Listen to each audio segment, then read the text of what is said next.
Shed your excessive need to be you. ടോപ്പിക്കിൻ്റെ തലക്കെട്ട് വലുതാണെന്നേ ഉള്ളൂ, കാര്യം വളരെ സിമ്പിളാണ്. എന്താ ഇവിടെ പറയാൻ ഉദ്ദേശിക്കുന്നത് വെച്ചാൽ, നമ്മൾ മിക്ക ആളുകളും പറയാറുള്ളതും അല്ലെങ്കിൽ കേൾക്കാറുള്ള ഒരു കാര്യമാണ്, ഞാൻ ഇങ്ങനെയൊക്കെ തന്നെയാണ്, എൻ്റെ സ്വഭാവം ഇങ്ങനെയൊക്കെയാണ്, പറ്റുമെങ്കിൽ എന്നെ സഹിച്ചാൽ മതി എന്നുള്ളത്. അതെന്തോ നമ്മൾ വലിയൊരു അഭിമാനമായിട്ടാണ് പല കാര്യങ്ങളും പറയുന്നത്, അല്ലേ?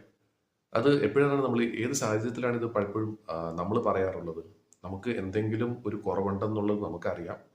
അത് മറ്റുള്ളവർ നമ്മളെ ചൂണ്ടിക്കാണിച്ചാൽ തീർച്ചയായിട്ടും നമുക്ക് വിഷമം ഉണ്ടാകും. അതിനു മുമ്പായിട്ട് നമ്മൾ തന്നെ ഡിഫെൻസീവായിട്ട് പറയുന്ന ഒരു സ്റ്റേറ്റ്മെൻ്റാണ്, ഞാൻ ഇങ്ങനെയൊക്കെയാണ്, എൻ്റെ സ്വഭാവം ഇങ്ങനെയൊക്കെയാണ്, വേണമെങ്കിൽ എന്നെ ഇഷ്ടപ്പെട്ടാൽ മതി, അല്ലെങ്കിൽ എൻ്റെ കൂടെ ജീവിച്ചാൽ മതി എന്നൊക്കെ പറയുന്നത്.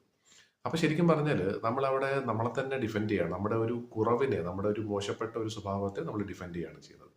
അത് ശരിക്കും പറഞ്ഞാൽ നല്ലൊരു നേതാവാകാൻ ആഗ്രഹിക്കുന്ന ആൾക്ക് ഒട്ടും പറ്റിയ ഒരു സ്വഭാവമല്ല.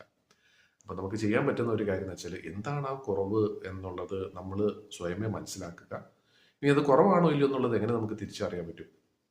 തീർച്ചയായിട്ടും നമുക്കും മറ്റുള്ളവർക്കും അത് കാരണം എന്തെങ്കിലും ബുദ്ധിമുട്ടുണ്ടെങ്കിൽ, നമ്മുടെ വളർച്ചയെ, ഒരു മനുഷ്യനായിട്ട് വളരാനായിട്ട് നമുക്ക് അതൊരു തടസ്സമായിട്ട് നിൽക്കുന്നുണ്ടെങ്കിൽ, തീർച്ചയായിട്ടും അതൊരു തടസ്സം തന്നെയാണ്, ഒരു ചലഞ്ചാണ്, ഒരു മാറ്റേണ്ട ഒരു കാര്യം തന്നെയാണ് എന്നുള്ളത് തിരിച്ചറിയുക.